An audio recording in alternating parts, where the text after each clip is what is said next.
Thank you, everybody. We're going to move on to the marketing session. I'm going to bring up Chantal from the Arrows team, who's been helping set up this event. I'm going to start moving things over there really quick. Before we do that, I want to say thank you, of course, to Yamini. That was really wonderful. I want to say thank you to Kim and Chantal for helping run and set up this event, Kim on the Arrows team.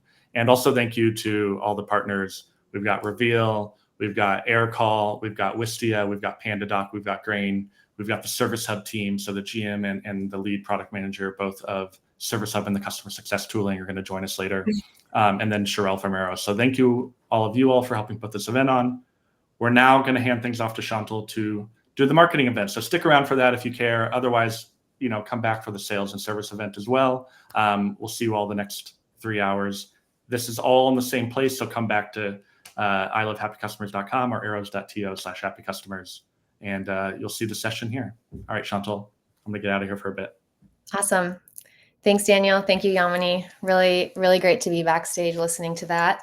I'm gonna share my screen also. All right, so we're kicking off the marketing session now. It's 12:02, so I'm just gonna dive right in. Today's event, I think by now you know, but if you're just joining us, we're telling a story of what happens to a lead as they go through the entire go-to-market journey, from being invited to their first webinar all the way through them, an SDR calls them, they enter a sales process, they become a customer, they get onboarded, and then you have to serve them well. Your customer success team needs to make sure everything's good all the way through their first renewal. And every go-to-market team, obviously, if you're on this call, you know this, everyone has their own set of tools that they use to engage with prospects and customers. And if those tools are not integrated, you can't see what's going on when the prospect or customer is doing different things for different teams. But when they're together, everyone can obviously see what's happening in HubSpot if it's all integrated well. All the data lives under one roof. Everyone has access to that data. And when all of that data is together, a few really amazing things can happen, which we're going to talk about today. And we're going to be giving you examples of each tool of these really exciting things that are possible when all of your data is integrated into the same platform. So we're going to be talking about how automations can save time using data from different tools.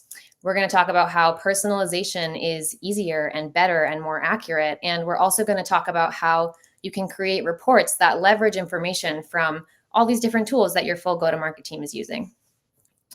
From the marketing perspective, in particular, marketing has so much data. Marketers are constantly trying to personalize and score leads, and all of this is based entirely on data that you have about the prospect. So when we are putting someone through a nurture stream, we want to do it in a way that's personalized, which you can't do if you can't see all of the things that they've done, previously, or content that they've engaged with from your marketing team. And if you want to score leads, you need to have the full range of engagement factored in. Otherwise, your lead score just is useless. And as Yamini alluded to, then you're sending leads to sales who are not ready, or maybe they're really ready and you're not sending them to sales, and that's a huge missed opportunity. So in this session, we're going to talk about all of this stuff, and we're going to talk about how to create a partner webinar and invite the right people, and the automations that you can leverage to do a really good job with that. And then we're going to talk about how to use webinar engagement data in HubSpot to know when someone is ready to talk to your SDR team. So we're going to start with a brief panel, and then we're going to see demos from Reveal and Wistia. And I'm going to bring everyone to the stage now, and we'll do quick introductions. Great. So we have Hannah from HubSpot, Taylor from Wistia, and Jared from Reveal. So yeah, I think we can kick off the panel conversation. Hannah, if you want to take it over, and yeah, enjoy, everyone. Thank you all so much for being here. Yeah. Hey, everyone. This is super exciting. After getting a little bit of insight from Yamini and Daniel, I'm really excited about this session. We have a few kind of questions to start it off. But just a brief intro for myself. I am a HubSpotter. I've been at HubSpot for 8+ years. And what I do is help people think through architecting their systems. So when this opportunity to kind of chat and moderate came up, I was like, wow, I talk about integrations and connected customer platforms all the time. And I am stoked about this. And I'm even more stoked about having both Jared and Taylor alongside me. So I guess we'll go to the start over to Jared. If you want to give yourself a little brief intro before we get into it. Hey folks, I'm just the world's biggest partnerships geek. So I've talked to probably more people about partnerships than just about anyone, and here to help build a world where everyone can win together. And hey, this event itself is a testament to that. We're all partners working together to help the customer, as Yamini said on the previous session. Yeah, and Taylor, how about yourself? Yeah, excited to be here. Thanks, Hannah. I'm the Senior Director of Brand over at Wistia, and I'm really excited to talk about the marketing tactics around all of this great data that we have in HubSpot, and just dive right in. So happy to be here. Cool. So I'm itching to get into it, but before we even go into the tools, talk about the nerdy stuff, I want to, first of all, Jared, say that your shirt is fantastic. Love it. A little bit of orange in there, so you know. Yeah, so I'm partial. But I also want to say and ask both of you, what does it really mean when data is integrated within one platform, whether it's in HubSpot, whether it's somewhere else? Like, what does it mean to you all when you can see that whole 360-degree view of a person? For me, on my side, it's not just about like, there's data and then there's relationships. And to me, I'm trying to help companies think through who their buyers trust, right? And who their buyers trust is not them, their prospects. Like, by virtue of you not having a commercial relationship, you don't own that relationship. You don't own that buyer. And to get that singular view or 360 view of the customer, it's not just data about them, it's data about who they trust. And in the topic of partnerships and webinars and events like this, that's the picture I'm trying to help people understand, is where are those relationships that exist in market, not just the data that I have about an individual account. So it's the relationships that I think are incredibly important today.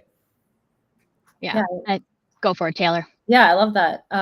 Yeah, I think we build on top of that, especially with partner related content or co-marketing. And I think being able to have a lot of different touch points like adds to that layer of personalization that Yamini was talking about. And just being able to meet people where they're at and understand what their interests are, what they're really focused on, depending on what channels and data points you're pulling in. From like the video perspective, if I know that people are watching specific videos about cats, I'm going to send them more content about cats, which is not what we do, but just to like dumb it down to that level, you're just able to meet people where they're at and really connect with them on not only like an individual level, but really get to their interests, get to their pain points faster. And the more data and the more points that you can really track in one place, the better you can do that at scale. Those are really great points. And I like what you said there, Taylor, about meeting people where they're at. I don't know about you all, but every day it's like kind of an onslaught of information constantly. I've got my phone, I've got my Slack, I've got, podcasts, things are all happening. And if I don't receive information at the time that it's relevant to me, it's gone. It is in the inbox folder. It is somewhere out in the cloud, and you're never going to see it again. It's not going to be relevant to me.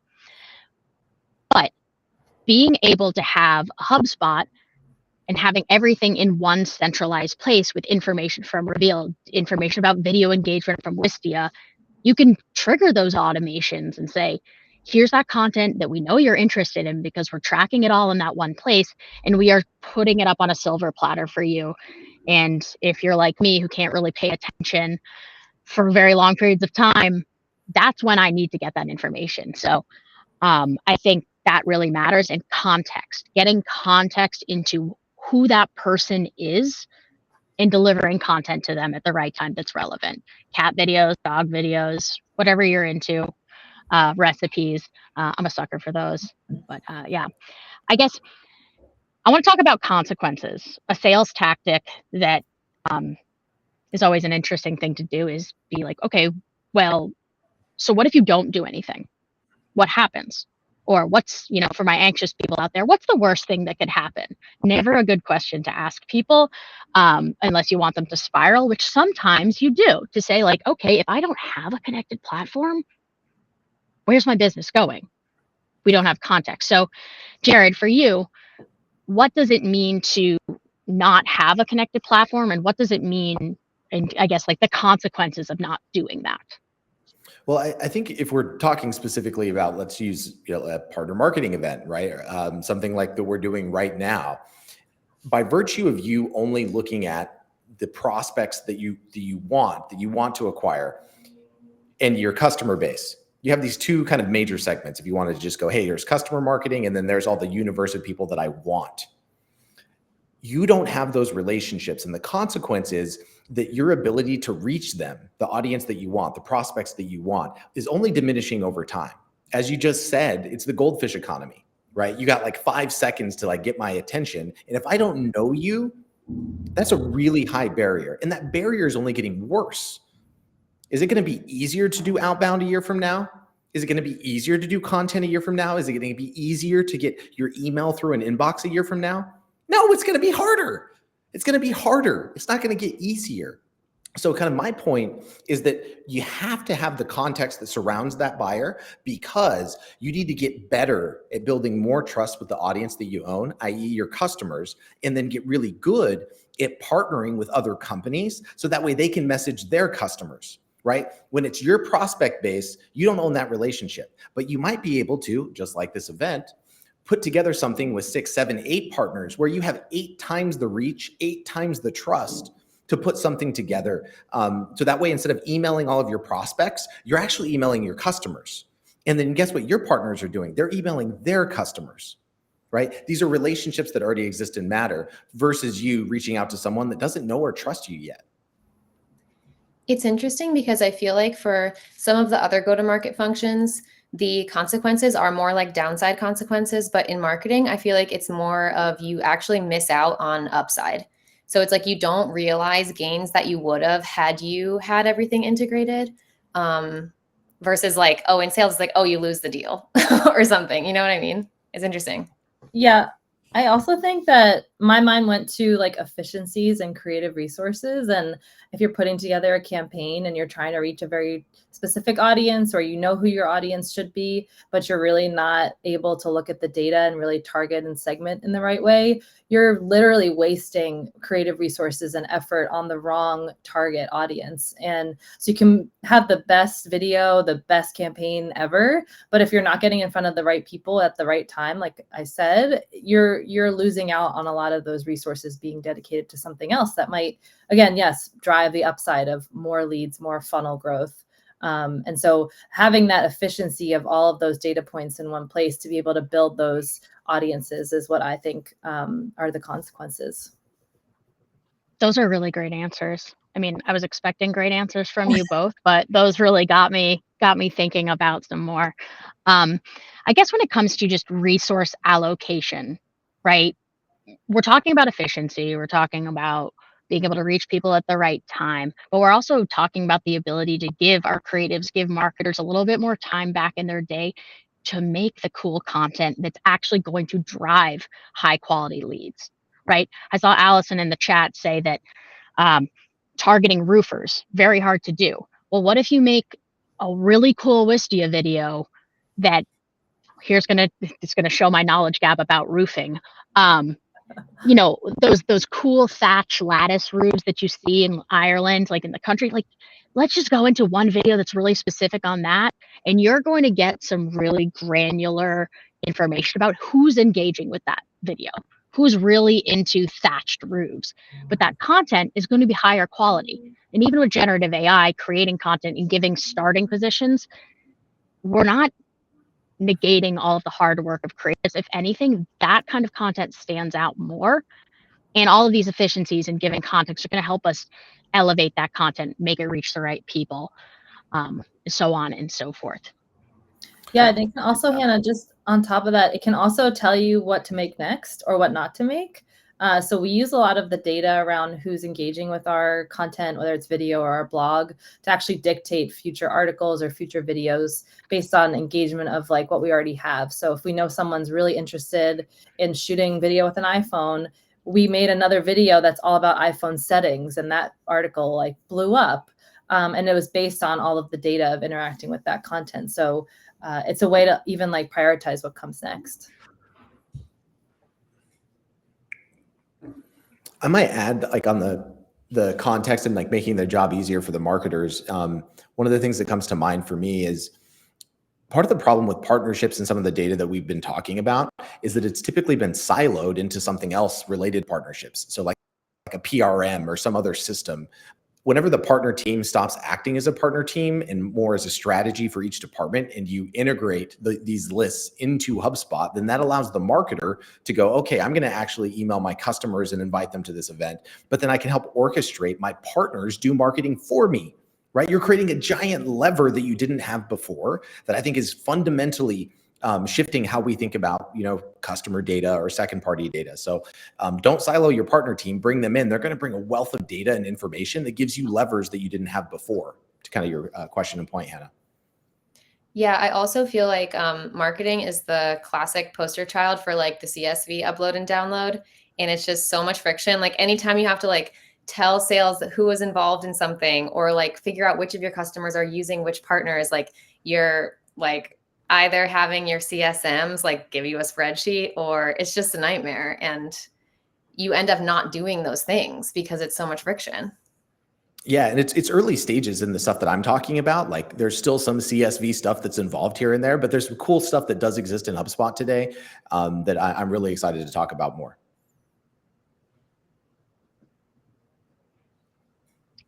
Awesome. This is some great intel. And I guess one more kind of question before we start moving on to the next piece is, for you all, when it comes to siloed data, when you're working with prospects and even existing customers who are still operating out of disparate systems, what's your elevator pitch or saying, hey, you got to get it all together in one place? How do you position that value kind of at a high level for a marketing team?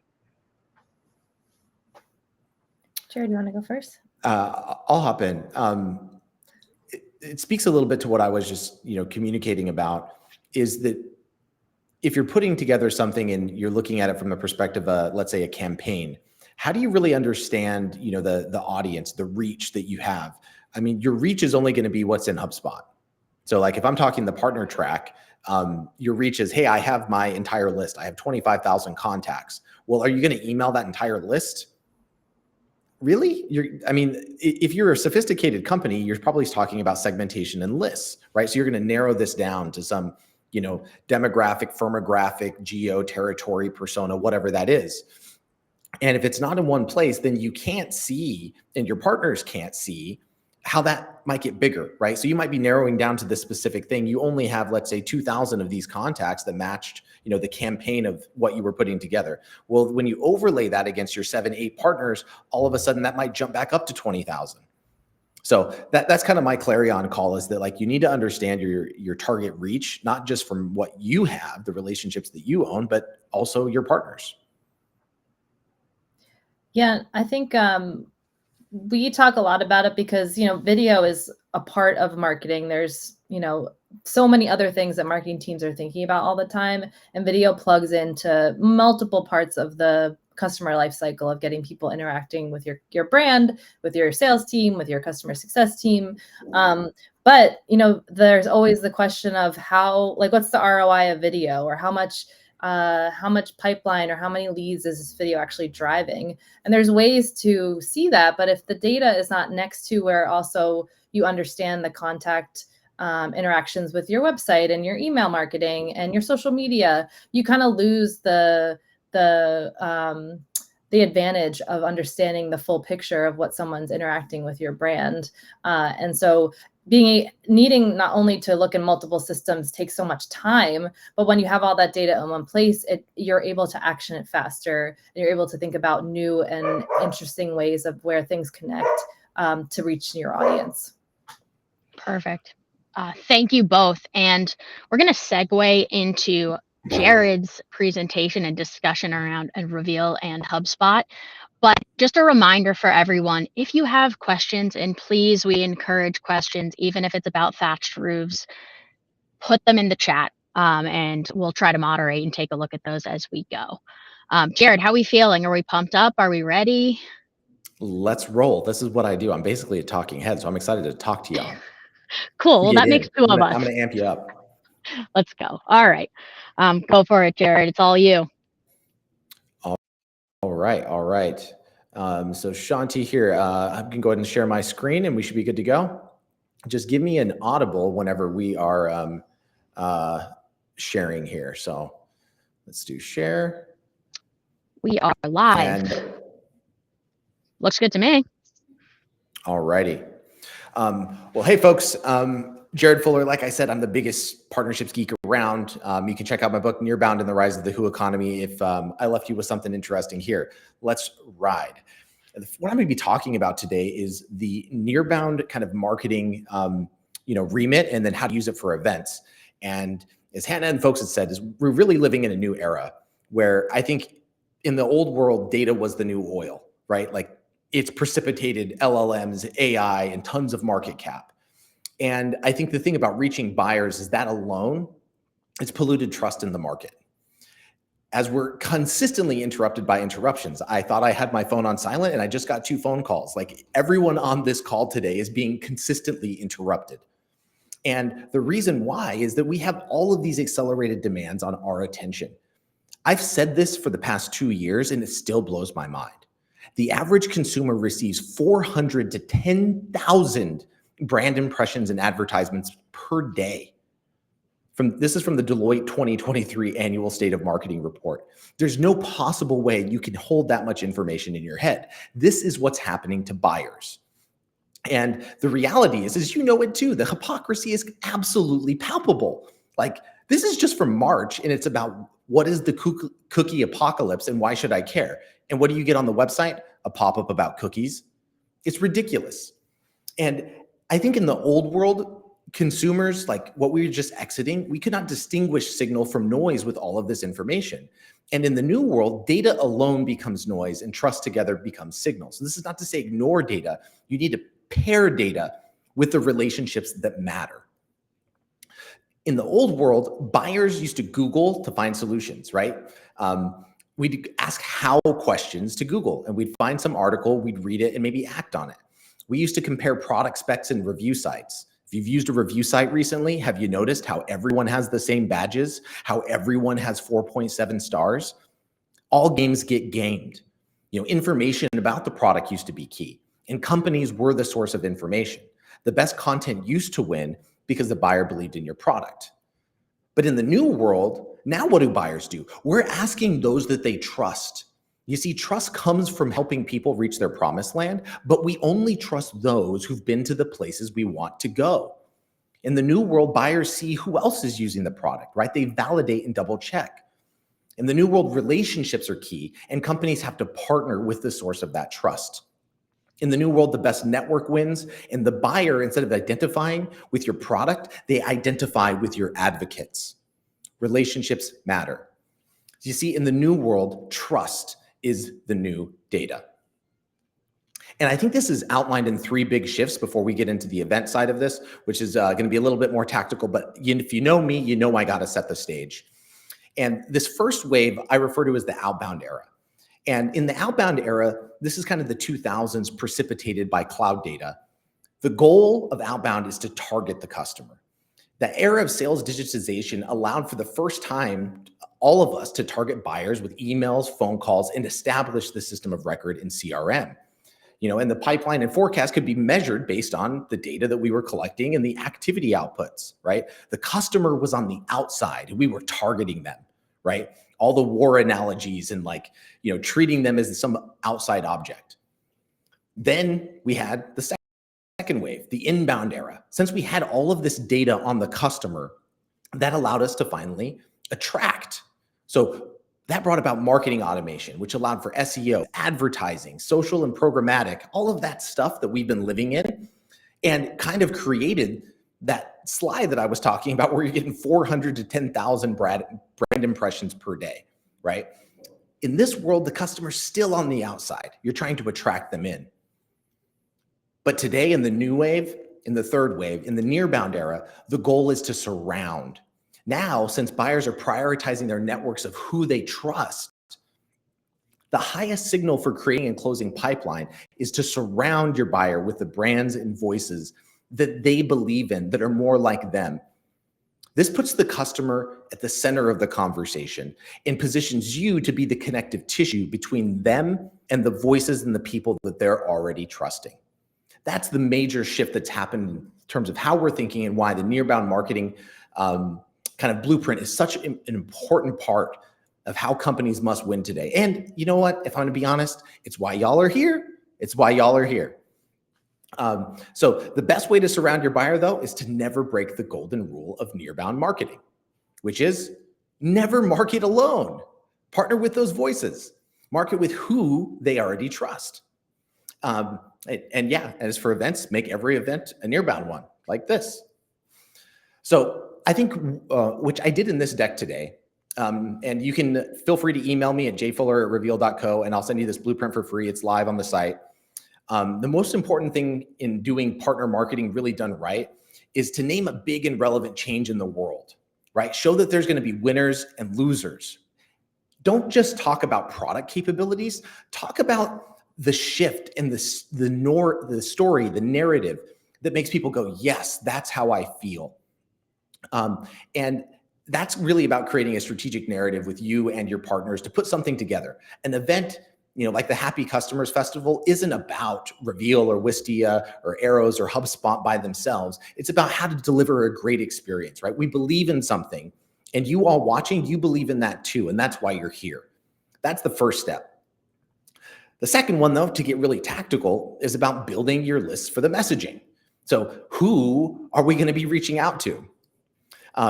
Who should you email to foster the greatest amount of trust? Your partners and you will likely rarely, if ever, message your entire list. As I mentioned in the panel session, if you have 25,000 contacts, you're not going to probably email for a partner marketing event all 25,000 contacts 10 times, right? You need to do some segmentation and get more relevant messaging out there. Sending generic messaging to your whole list defeats the why behind partner marketing in the first place. So for the most relevant messaging, you should have the most relevant lists. So how to build this Nearbound event list. To kick off your partners team, you're going to map out your target list criteria. Their ideal customer profile, the company size, vertical, territory, job title, and then defining those kind of characteristics are going to allow you to narrow down and create that list directly in HubSpot. So for example, you can take directly from Reveal data into HubSpot and filter by any contact that might be an open opportunity for one of your partners, right? So instead of messaging your prospects to invite them to the event, which you don't have much trust with, why are they going to come spend an hour, 2 hours at one of your events when they don't even know you? They don't trust you. No, invite your customers that your partners want. Get your partners to invite their customers that you want. And this is where you can orchestrate this in a much more effective way, built on trust and relationships, right? That ecosystem network effect. So these types of filters are nothing new to marketers. These are really simple. You're just defining that criteria, building that list in HubSpot to send that messaging. So with the power of this account mapping, you can find, as I mentioned, your customers versus your partner's prospects, your prospects versus your partner customers. Your like prospects where you're both speaking to the similar market that you don't have yet, and your like customers. You can also do this in Reveal and a one-to-one partner mapping view that's really amazing, to where you can get that entire view of oh, they have 1,000 customers that we want that we don't have yet. And that should be who they're messaging. So it's a coordinated effort in the Nearbound marketing era to be reaching new people through the voices they already trust. I know we don't like CSVs, but this is kind of new era. Like, this is new stuff. Things are changing right now. So from Reveal, you can export that list to a column so people can properly read it. Copy the columns. Obviously, these slides will be made available post the event.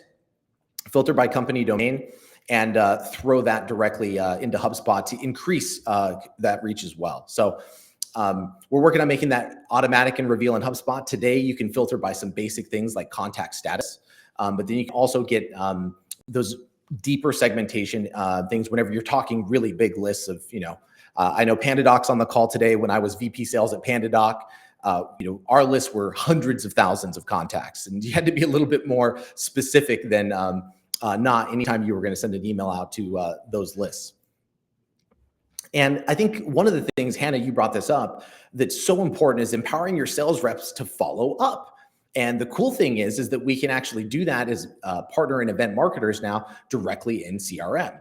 So the Reveal integration that's directly inside of the account, contact, and opportunity object or deal object inside of HubSpot, you can get to see what partners have a relationship with who. So Reveal is a customer of, Intersect, and then your AE can get contacts from that partner and get intel on that account. Hey, this account was a customer of yours, partner X, and attended this event, and I was going to be reaching out with this message.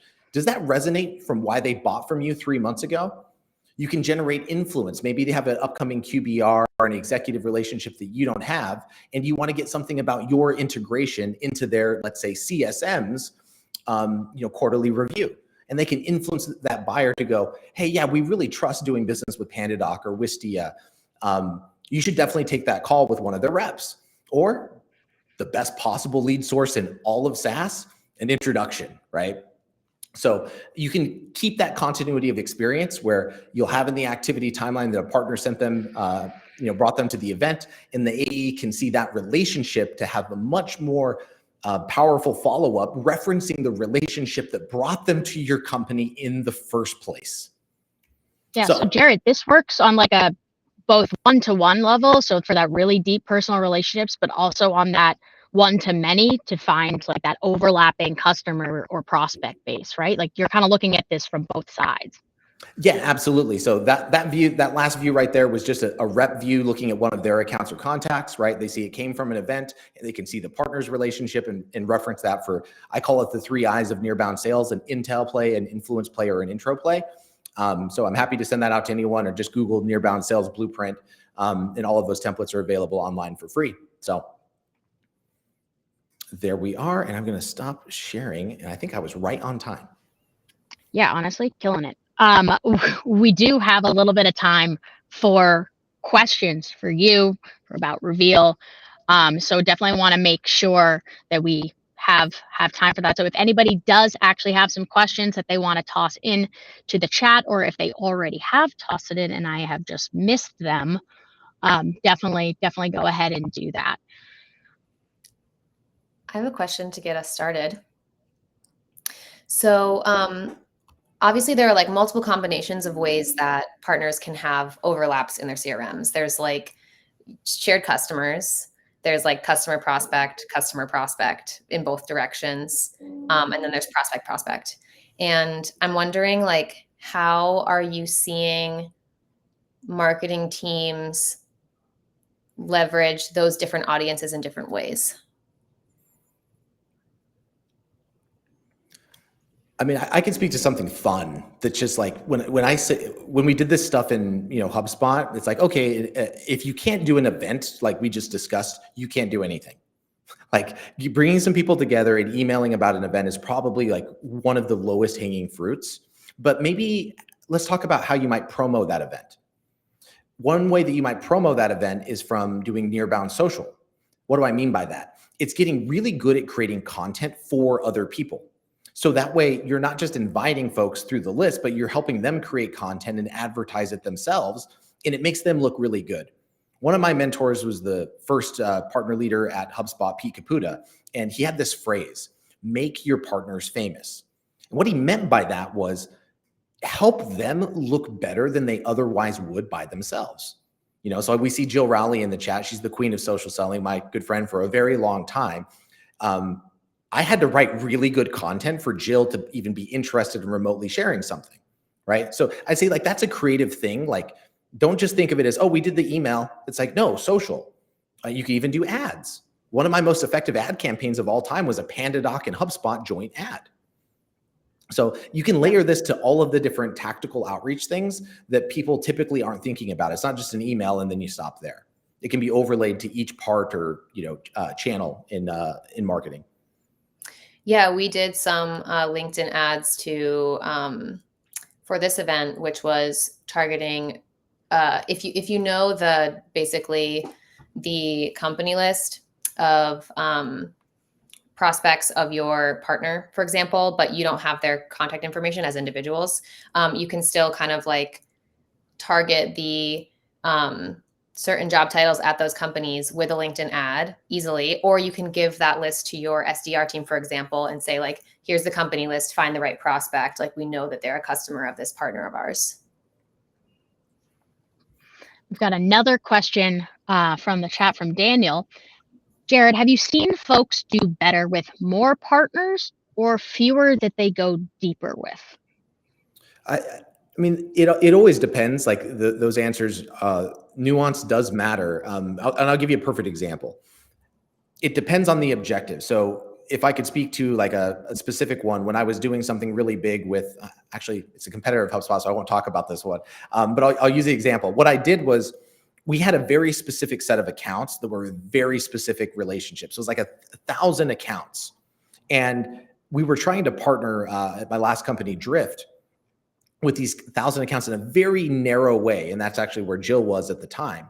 And it made way more sense for us to treat that as an alliance, right? To go all in and to win in that ecosystem that already existed with relationships that were much bigger than ours.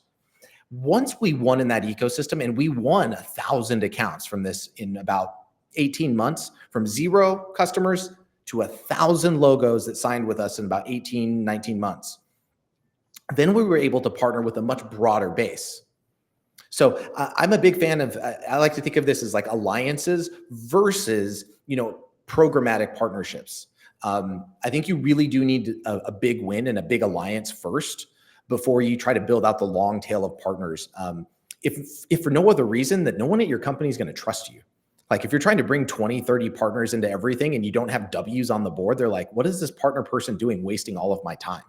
But if you can bring in, some big logos, a big partner, and really go deep with one, then I think it allows you to modularize that across more partners over time. It's a really good point, because I think having a foundation of stability and strong partnership and kind of feeding off is a little more of a parasitic way to say this, but feeding off of the brand loyalty of that first initial partner. As you said, trust is data. Trust is also revenue. So working off of that platform and then saying, all right, well, we also don't want to ever say no to someone who wants to work with us, who wants to make us look better, and vice versa. Now we can kind of work from a platform of stability or a platform of strong partnership and get more people involved, bringing people under the fold. So it's a very good point. I'll chime in. One thing at Wistia we think about is giving partners different entry points to working with us too. So like not everyone has a partner team or resources to dedicate to like a big alliance, across all go-to-market. So sometimes we work with partners on basic things like blog articles or creating content together around video content. So we try to offer a few different tiers and options for partners to come in and work with us, or even like vice versa, have like partners that have different tiers that we work with as well. And that way you don't really have to say no to anyone, but you can also scale the really impactful, really strong alliances and put a lot of effort in those while also still leveraging and working with other smaller partners or partners in a different way. That's a cool point. That's a cool point, Taylor. I like that kind of tiered approach and just really adjusting to who you're working with. I think that's really valuable. Yeah. Which is a perfect segue to your session, Taylor, where we're all going to learn a little bit more about Wistia and a little bit more about data, context, all of the things we've been talking about.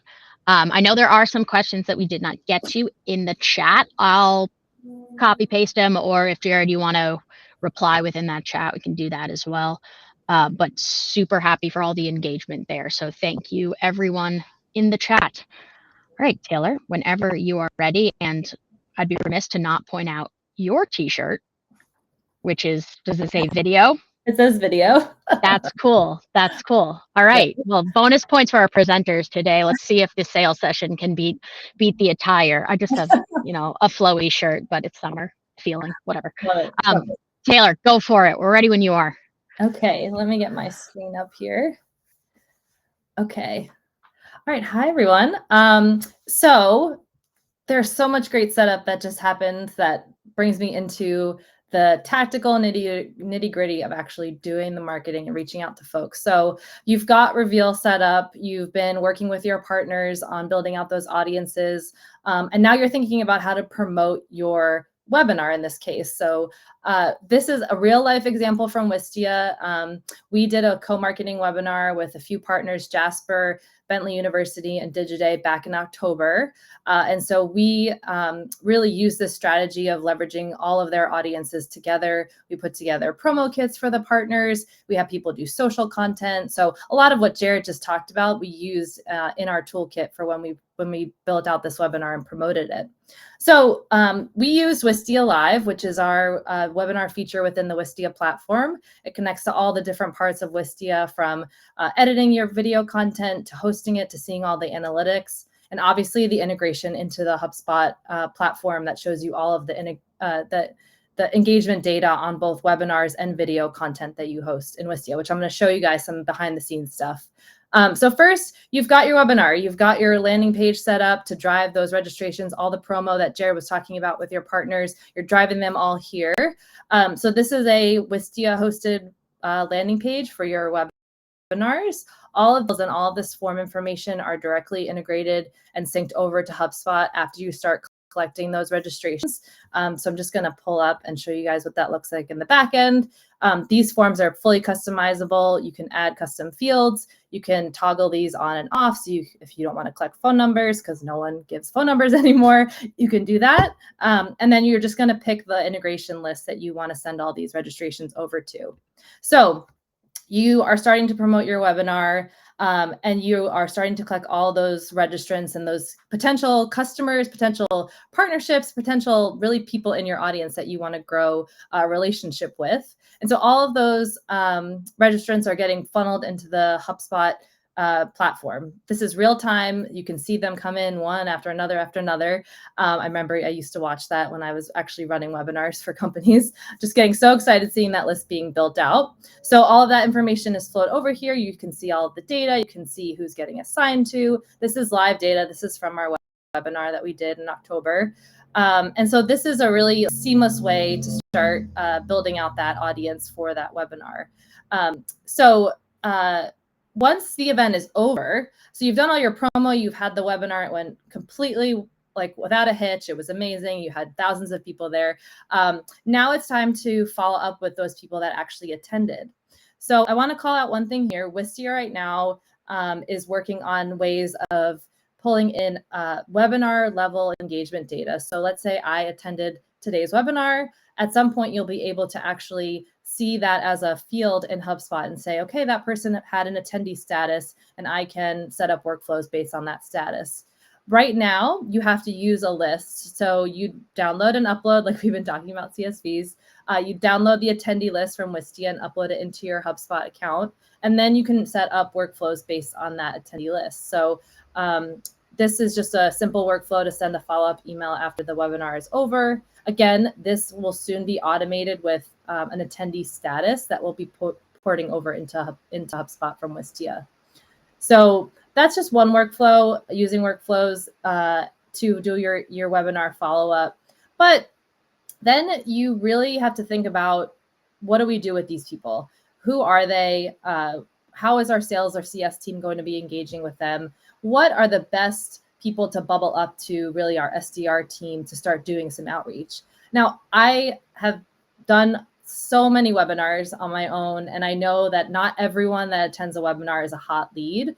So we want to use not only attendee data, so when they actually attended a webinar and which ones, but also layer in video engagement data from Wistia. So you'll see here on this list, you're able to actually filter out people that have watched a specific video using their media ID, which lives in Wistia, and the percentage of how much the videos you are looking to filter in they've watched. So this is actually showing all of the videos that live on our watch demo page on wistia.com. This is a very popular page because it has a lot of in-depth videos around our product. There's a very long video that shows you everything, but then if you scroll down, you can actually see even more video content on specific features and functionality of Wistia.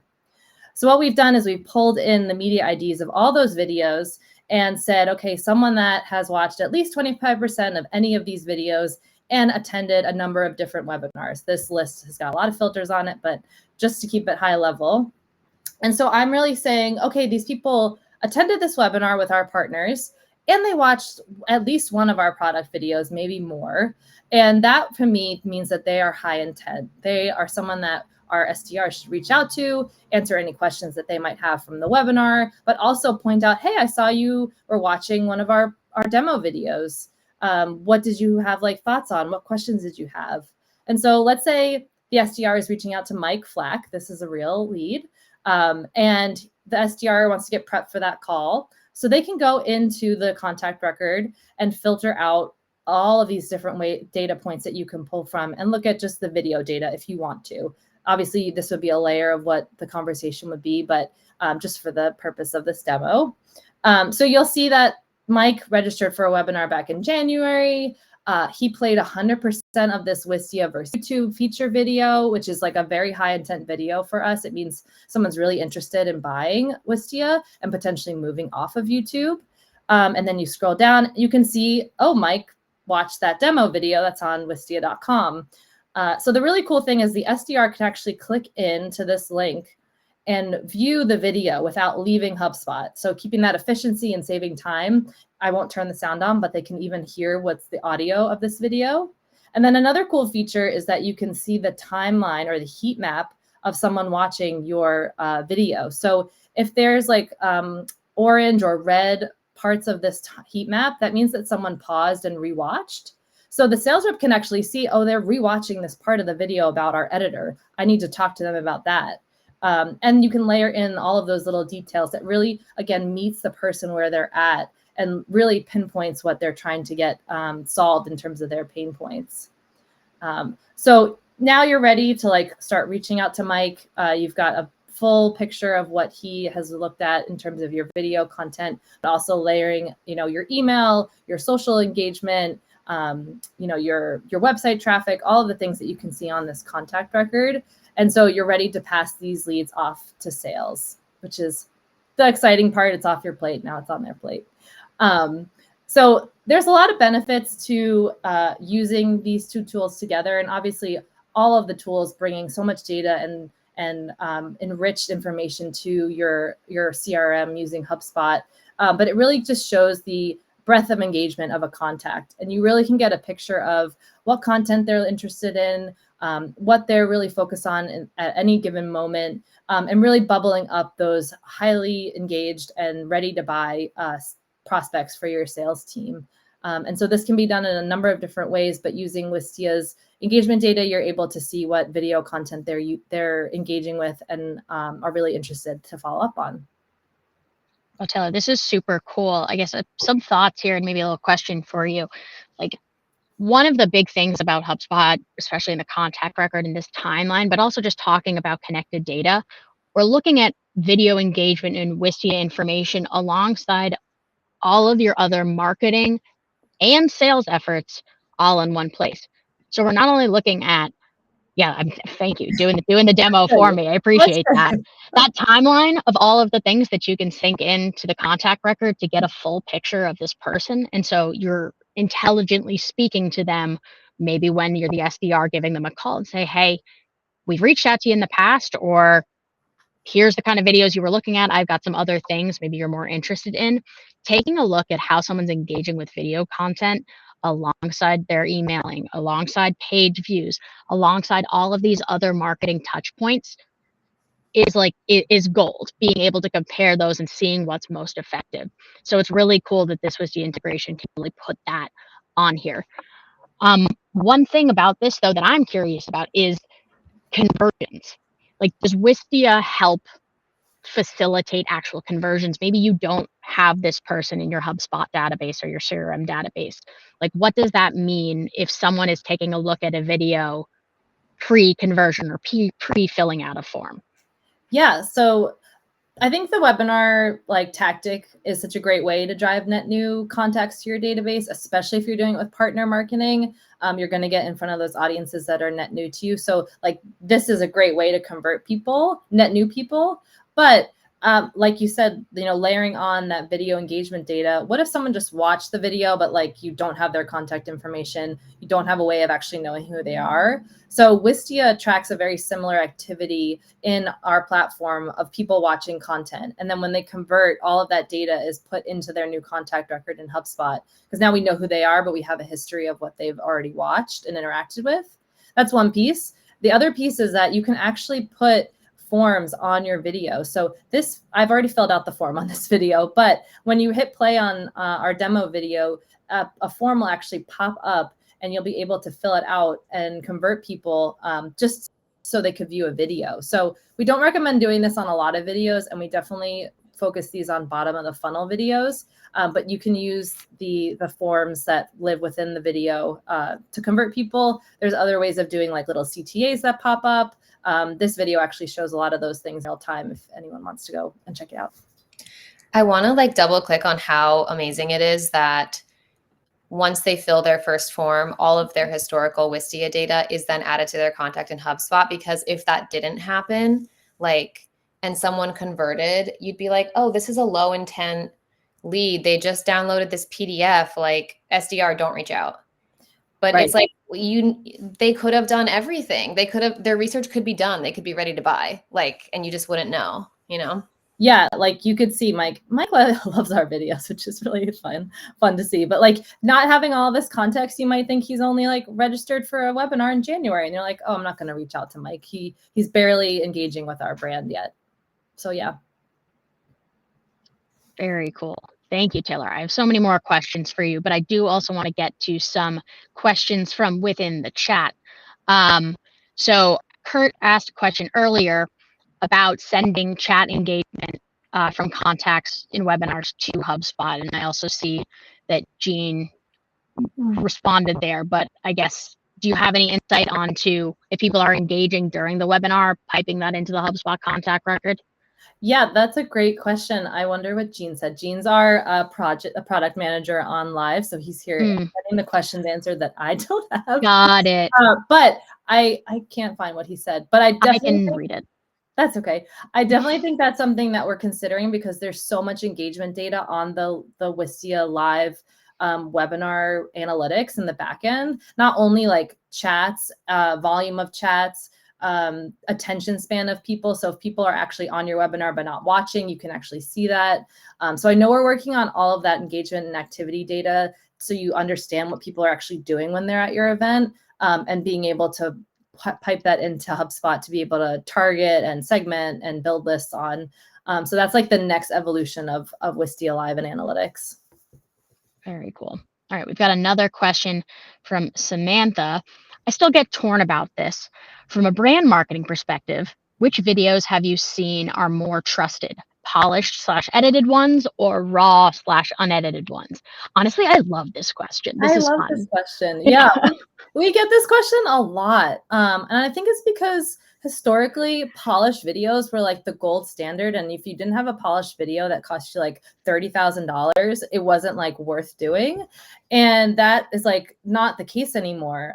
Like case in point, we're all in this virtual webinar right now and we all look pretty good on camera, and you can turn all of this recording into a video. The bar of quality and getting information in front of people is just lower for a good reason. Social media, TikTok, blowing up during COVID really allowed brands to also say, hey, I can just be on my phone talking to my audience, being more real and more human than having to get like a whole studio set up and film a video, with lights and big cameras, because information is flowing so much. And, we talked about the attention span of people. Video has become a medium for any kind of content. We do talk about quality in terms of like the risk that it takes, or the risk of the video. So let's say our homepage video on Wistia.com, we would be really worried if this was like a unpolished video, because it's a high risk piece of content. It's the thing that everyone is going to watch and listen to as soon as they land on Wistia.com. And if it didn't look great and it didn't represent our brand values and it didn't have clear product screenshots, we probably wouldn't be as trusted. But when you're sending a follow-up email to a prospect, let's say a sales rep is reaching out to Mike, speaking to camera just like this and saying, "Hey, Mike, like looking forward to talking to you next week about Wistia and HubSpot," that's totally fine. So it's really just like a matter of what's the risk of that video being lower quality, and if it's really low and it's quick and you're just trying to connect with people, it's okay. It's a good point. I also think we've been talking about relationships here and relationship building and rapport building. Hot take, I think showing the human side of yourself and of your brand, and it has to be authentic because people can read you, right? They know if you're not being authentic as a brand, which is a weird thing to say. Like a brand is a brand, not a person. But authenticity in video editing, like I personally engage more when someone gives me a little bit of the behind the scenes and it's a little bit more raw and unpolished, or maybe they don't have a fancy microphone or setup, or maybe they're sitting at their desk at work with people around them and their hair's doing fine, like myself. It's just given a little bit more of an actual person. So it's super cool take there. I would also say like the content that people are interacting with all day on Instagram or TikTok, like those people are, yes, they're creators, but they are individuals. They're individual brands in some cases. And so companies like us have to actually bring people to the forefront of our messaging and our channels, because that's what people are interacting with outside of interacting with brands. They're interacting with influencers, with their friends, and so we've seen success actually putting like our CEO and our head of video production in the forefront of our content strategy and having them do videos on their own, because people are connecting with individuals more on social. And even LinkedIn is prioritizing individual accounts, like professional creator accounts, over brand accounts right now. And so you have to think about who is the face or the voice of your brand. One last question for you, Taylor. I wonder if we can just kind of like re-summarize the why this is all important for everyone to have in HubSpot specifically, all of this data coming from Wistia, whether it's like your webinar from marketing or even, one-on-one sales videos, like why is this such a game changer? Yeah, I think,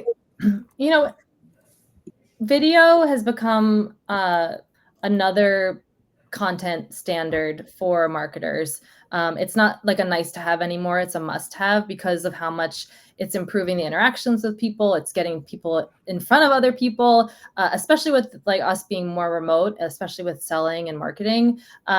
You have to be able to have video as part of your strategy. And so if you don't know how effective it's being, if you don't understand who's interacting with what, making that investment is a really hard conversation to have. And it's also really hard to back it up. But we've seen video just increase engagement, increase conversions, increase the likelihood that someone's going to be, following up with a sales rep, because it's putting that person first, and it's really putting the brand through your employees. And so if you don't have all that data in one place, you're going to miss out on the effectiveness of using that piece of content. Amazing. Well, we're basically at time, so I'm going to bid you all farewell. Thank you so much for joining. I'm going to share my screen one last time so everyone can see your names and titles. So for everyone tuning in, feel free to friend request these people, not friend request. I sound like a mom. Connect with these folks on LinkedIn. Thank you all so much for being here. We're going to start shifting over to the sales session. But before we do, I'm just going to kind of re-summarize what we talked about here, which is we had a partner webinar. Partners invited their customers to this webinar, which helped everyone get in front of... Oh, hi, Daniel. I'm just joining in. Keep summarizing. Oh, amazing. So where was I? Okay, Partner webinar. Partner webinar. You have the partner webinar. You're able to get in front of new people in a much higher trust way. And then Wistia and all of the data that goes into HubSpot enables you to actually create much better lists for your sales team to follow up with. What's up, Daniel? I figured just help introduce everybody to the sales session. So everybody, now we're going right into the sales session. So the handoff truly from, getting the leads to the marketing session right over to how we're going to go try to sell them and work with those deals until close. Yeah. Totally. And I am obviously a marketer, but like when I was thinking about why this session is so important, I was just thinking about how like, sales people and sales managers have to deal with so many moving pieces, and it's actually incredibly difficult to keep the CRM up to date. And they kind of, salespeople and SDRs both sit in this really challenging position of like, they could not succeed without automation, but also personalization is so important. So how do you like find that middle ground of you're personalizing things, but also it's automated enough that you can actually succeed and follow up enough times? And obviously the business impact of sales and SDRs going well is money. So there's that too. And like, I mean, we talked about with Yamini, it's like having the unified customer view and the idea that you're going to be marketing through the entire journey, not just to generate the lead, but also while they're in pipeline, you're going to be doing webinars with them or sending other touch points. Like having all of that activity living in one place is really powerful. Yeah, for sure.